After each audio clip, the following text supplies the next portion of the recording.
Marco Fernández, él es el coordinador de Anticorrupción y Educación de México Evalúa. Él es investigador asociado de México Evalúa, profesor e investigador de la Escuela de Gobierno y Transformación Pública del TEC de Monterrey y ha sido consultor para el Banco Interamericano de Desarrollo, en fin, pues conocedor del tema. Marco, ¿cómo estás? Te saludo, muy buenas tardes. Hola Raúl, muy buenas tardes. Pues aquí atento en medio de la controversia que se ha desatado a partir del sábado que la Auditoría Superior de la Federación hizo la tercera entrega de sus informes de auditoría conforme a la ley que la rige y que tenían que entregarla a la Cámara de Diputados. Como todos sabemos, sobre todo la controversia ha sido a partir de los hallazgos o de los números respecto a la cancelación del aeropuerto. Y creo que, por un lado, sí hay que entender bien en qué consiste esta controversia y las preocupaciones que hay alrededor de dicha controversia. Pero el peligro, la verdad, Raúl, es que al concentrar todo en esta discusión de lo del aeropuerto, se pierde de vista varias cosas. Por un lado, diversos hallazgos que vienen en el resto de los informes de auditoría, no solo sobre el gobierno federal, sino también sobre el gasto federalizado, es decir, el gasto que ejercen de las transferencias federales los estados y los municipios, y también el hecho de que de esos hallazgos, creo que también una de las cosas que son sustantivas discutir tiene que ver con las consecuencias que se derivan de los hallazgos. Porque si solo nos vamos a concentrar que el número de la que dice la auditoría está mal y que entonces yo tengo otros datos, dice el presidente, y lo hicieron con mala fe y demás, vamos a caer en el juego de descalificar completamente el trabajo de la auditoría y minimizar también los otros aspectos importantes de sus hallazgos. Ojo, eso no quiere decir que sí se tiene que hacer una revisión muy, pero muy cuidadosa de las acciones que se derivan de los hallazgos de la auditoría, donde sí hay cuestionamientos desde mi punto de vista básicos que los señores legisladores, que son los jefes de la Auditoría Superior de la Federación, tendrían que estar haciendo en los siguientes días. Ya sabemos que están llamando a reunión de trabajo a los encargados de la auditoría del aeropuerto, pero que ojalá en ese sentido los legisladores no caigan en la trampa de solo centrarse en este caso y vean la fotografía amplia respecto a la parte que se tiene que cuestionar sobre la labor de la Auditoría Superior, pero al mismo tiempo rescatar los resultados que son relevantes y que tienen que ver con cuestionamientos serios a programas, en este caso, del gobierno federal y el ejercicio de recursos públicos. Claro, a ver, esto que dices me parece fundamental, Marco. O sea, a ver, el tema del aeropuerto sí ha llamado la atención y hay muchos analistas que dicen, bueno, a ver, ¿qué pasó? O sea, cómo de alguna forma, centrándonos solamente en el tema de el costo de la cancelación del nuevo aeropuerto, una auditoría, ¿cómo puede de alguna forma no identificar esas cosas que a veces dicen los técnicos muy elementales, Marco? Y eso ayuda a lo que tú bien has identificado, que se descalifique todo el trabajo. Ya la misma Rocío Nale hace un rato en sus cuentas de Twitter dice, tampoco en la refinería Dos Bocas vamos a aclarar que las cosas no fueron así. Entonces, da la oportunidad a este tema. ¿Cómo ves esto, Marco?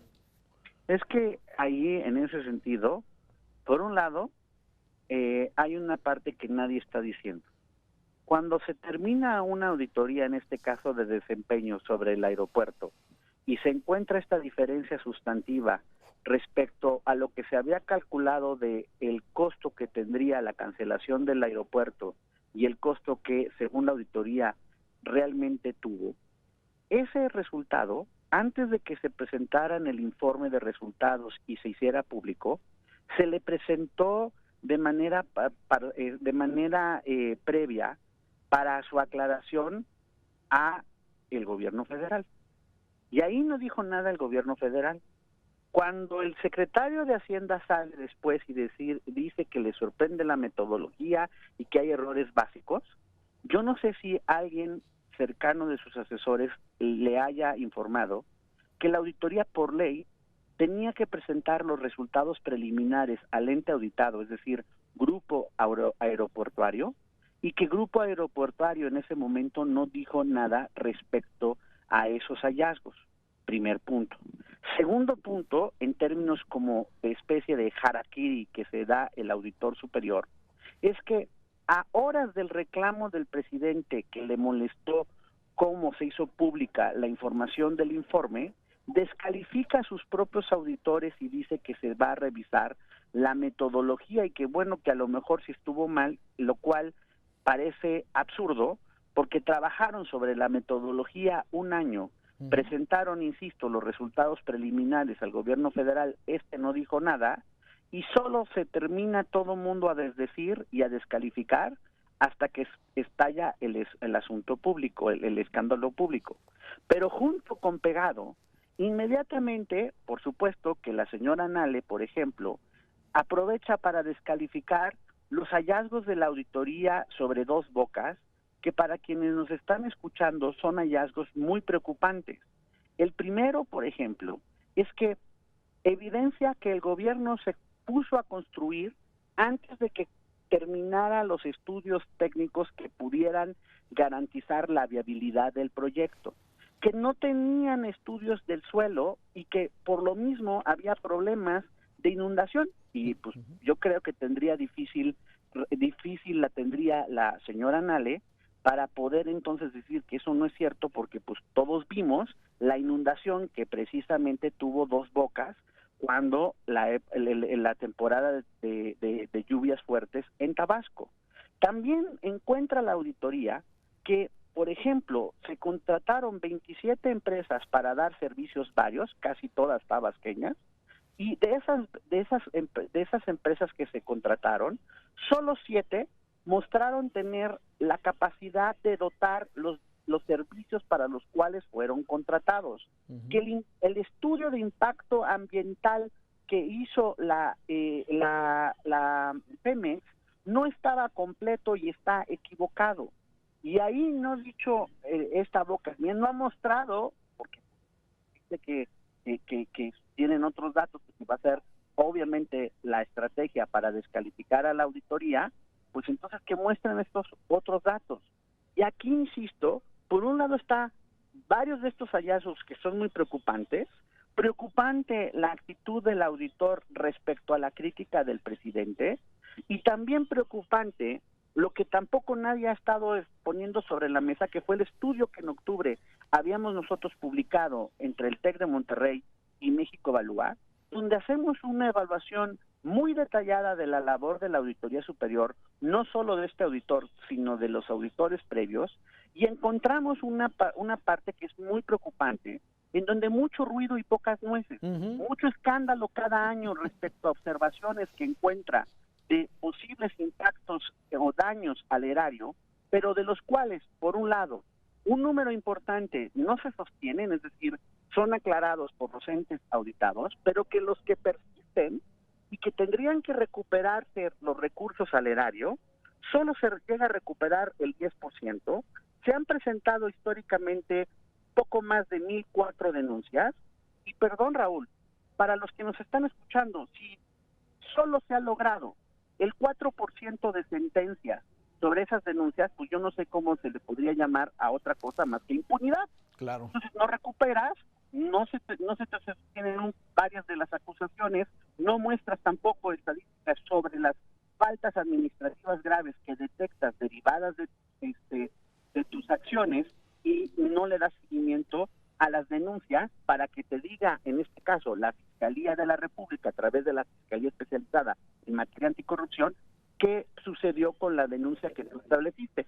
Entonces, todo el panorama es muy preocupante, porque por un lado tienes serios cuestionamientos sobre los resultados, la eficacia de las acciones de la auditoría, preocupación sobre los resultados que se encuentran de la cuenta pública, y preocupación tanto por el lado de la descalificación presidencial, que pues obviamente no le gusta que encuentren problemas sobre el ejercicio de varios de sus programas, y harakiri que se hace el auditor superior descalificando a sus propios auditores, porque la pregunta más básica es, pues ¿quién no entonces leyó lo que entregó a la Cámara de Diputados antes de entregarlo? Claro. Claro, claro. Híjole, has puesto los puntos sobre las sillas. Me parece que ese análisis que has hecho de estos tres temas me parece que resumen perfectamente el asunto. ¿Qué debería suceder? ¿Renunciar el Contralor? ¿Debe de revisarse su esquema ante la impunidad y la falta de resultados? ¿Qué hay que hacer, Marco?